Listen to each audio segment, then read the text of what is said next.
Oh, well, I fished down there. Come here. The ghost of fishing report. Good morning, everyone. This is Dan O'Sullivan with your Bucks Island Area Fishing Report for Saturday, May the 27th. Hey, it's Memorial Day weekend, and we want to let you know that we're going to be closed on Memorial Day to allow our employees to take time to remember those who have lost their lives fighting for this country. But if you're going to go fishing, we got some information coming from the guys. We'll be right back with what Tom, Lee, Josh, and Gentry have to say. Good morning, everyone. This is Dan O'Sullivan with your Bucks Island Area Fishing Report for Saturday, May the 27th. We are joined by our good friend Tom Ott. Tom, Bass Pro Tour just left there. We saw a couple dirty 30s. We saw some big bags. Jacob Wheeler, of course, winning with a two-day total of over 50 some odd pounds. What a week. A lot of big fish caught. Has it continued? Well, in the first part of that tournament, first part of the week, there were a lot of guys that were staying shallow and fishing those brim beds and things like that.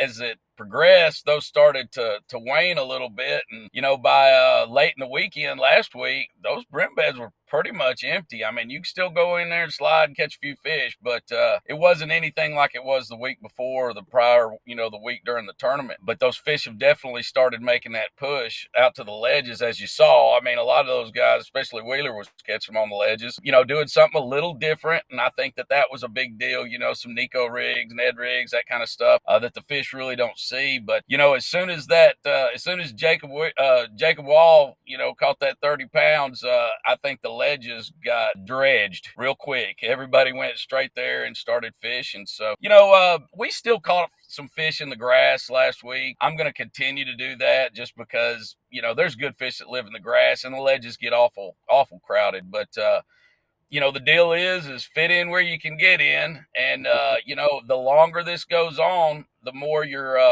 idling places and things like that are going to start scattering fish. So it's the best time to get out there and hit the ledges if you're going to go, because those fish are hungry. There's a lot of them and they're coming. They're just, continuing to come. So, and I would definitely target anywhere between the 15 to, or really maybe even 12 to 30 foot of water and, scanning your river ledges and creek mouths and things of that nature. Randall Tharp told me that he found a little offshore spot that was a hydrilla bed that was about 40 feet, 50 feet long and maybe 20, 30 feet wide. He was able to get 2 or 3 bites out of that flipping. Haven't heard much about crappie things out there. I think it's getting a little bit hot for that, right? It is getting hot, but, I've seen some reports of some big fish still being caught.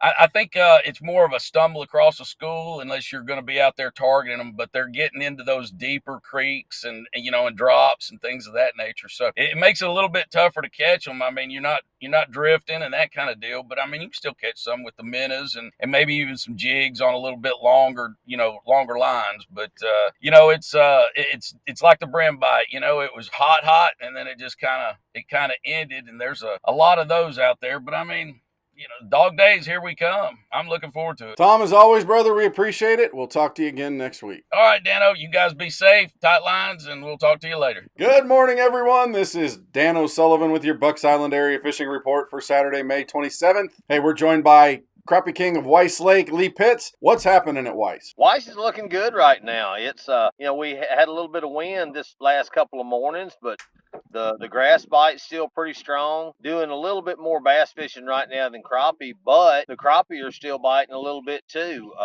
Got some late fish coming in on some of the bigger creeks, still hanging out there a little bit deeper, but then the dock shooting too is doing real well right now. So late fish, are they spawning or are they just kind of coming in to feed? Are they coming back from their post spawn? What's going on? Really, I don't know, because it's something that we're not used to. Normally, these fish are going out and hitting the main river right now, the main lake, and just busting up. But it's almost like some of these fish, they've just been sitting out there waiting and they can't stand it anymore. So they're starting to get in the mouths of some of these bays. And I think what it is, they're just coming in there to feed.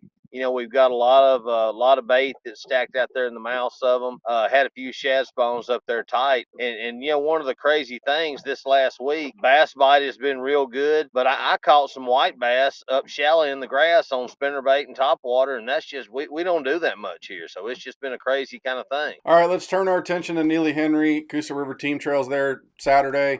What's happening there? It's about the same as Weiss. You know, you got some fish that are still uptight.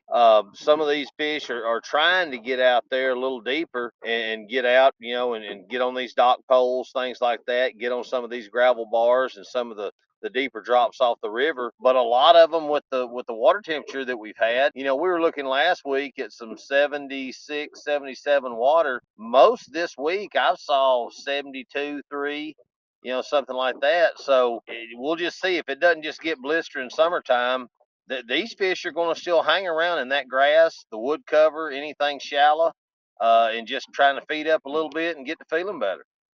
Is it a flipping type thing, or are you going to be able to move around and throw a few topwater baits, maybe some jackhammers or crankbaits? What are we looking at? Yeah, I think you can move and kind of, you know, not just slow way down, but I think it's going to be an early deal, throwing a frog, throwing a buzz bait, spinner baits, things like that. If we get some cloud cover and a little bit of wind, that spinner bait is going to be good and swimming the jig. But I think there's still some fish that the flippers, the guys that like to stay up there real tight and get in some of that thick stuff, I think you can make an all day deal out of it too, unless everybody's holiday kicks off and those big boats get to rolling. You may have to get out there and get away from some of Lee, as always, brother, we appreciate it. And you heard him, folks. Get out of his way, move. Just kidding. it. Thanks, brother. All right, man. Be good. Well, good morning, everyone. This is Dan O'Sullivan with your Bucks Island Area Fishing Report for Saturday, May the 27th. We're joined on the phone by Gentry Gordy, who's out working in the nether regions of his area. But we're going to talk fishing at Lake Martin and at Jordan Lake. Gentry, let's start at Lake Martin. I know it's going to be Memorial Day weekend down there, and there's going to be boats everywhere. How do people go out there, catch a few fish, and stay safe? Do it early and then get off the lake. Make sure you have your life jackets on. It's going to be a crazy weekend, I know, but Martin's still in that funny zone, but a lot of your bigger creeks, and that's what I would, if I was going up there this weekend, I would try to get far back and, try to get away from some of the traffic and just start working your way out. I think a lot of those fish are starting to pull out the very backs and, start working towards that transition for summer, the way it's been heating up. But, early in the morning, your top waters, your buzz baits, a lot of people, or people that go up there a good bit, a frog will actually get bit at Martin. I know it don't seem, just given the nature of the lake, but a popping frog is pretty deadly. But up there in the morning time, just fishing shallow, and as you start working your way out towards the deeper docks, brush piles, stuff like that with a shaky head, floating worms, even look up on them banks because some of those fish will be still cruising on their way out. Yeah, it gets a little interesting this time of the year, especially with the weather that we've had. It seems like there's a lot of different things colliding. All right, let's take a look at Jordan Lake. What are you thinking over there? I hadn't been Dano, but I'm going to go off of Logan Martin just because I was up there this past weekend.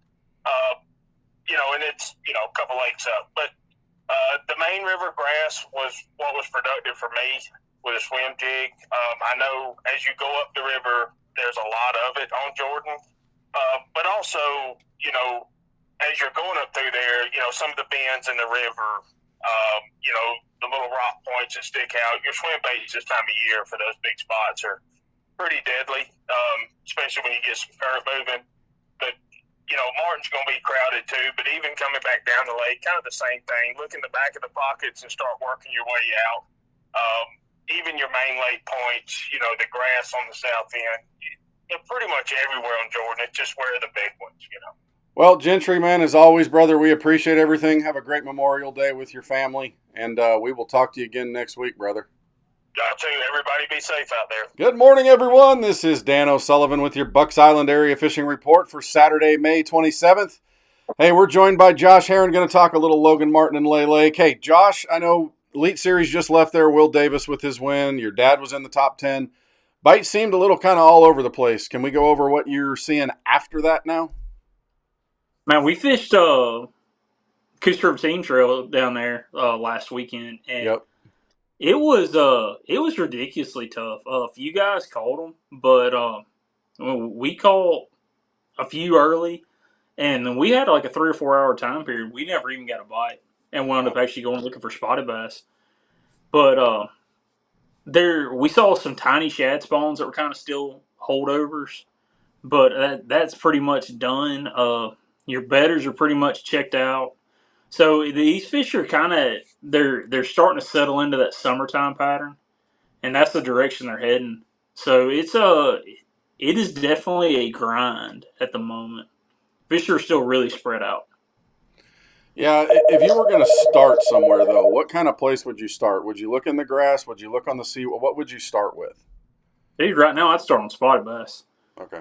Like if I had to go down there and fish a tournament on Saturday, I would start on spotted bass. Largemouth are really really inconsistent right now, and they're really unpredictable too. If you find them in one place one day, the likelihood of going back and catching them the next day is pretty much slim. So that was my personal opinion. I would start on spotted bass, whether it be with a spook or obviously you can catch them on a jerkbait right now. Um, but the biggest problem we've had the past couple weeks, especially at Lay, is they won't leave the water alone. Yeah. It's up and down 8-9 inches, and on that place, 4 inches might as well be a foot and a half. Yeah. These fish they really do not like grass falling on their head, especially shallow largemouth. All right, in the last minute we got, let's talk Logan Martin. I'm assuming the same kind of thing. The fish are kind of in a transition period. Am I right? Yeah, they are. These fish are starting to move out to select some deeper docks. They're starting to move out to the river, basically. So that's kind of where everything's going and everything's heading. You're fixing to start seeing those big mayfly hatches, especially at Logan, get around some of those river docks. So there's still little glimmers of hope here and there, but it's the same deal. You've got fish that are just spread out really thin and everywhere at the moment. Time to pull out that popper, maybe a little bit of a brim-shaped prop bait and go to work out there, it sounds like. Josh, I appreciate everything, man. We'll talk to you again next week, brother. Thanks, man. Well, that'll do it for our Bucks Island Area Fishing Report for Saturday, May 27th. Thank you to everyone who becomes the best part of Bucks Island by being a friend and a customer. You are appreciated more than you know.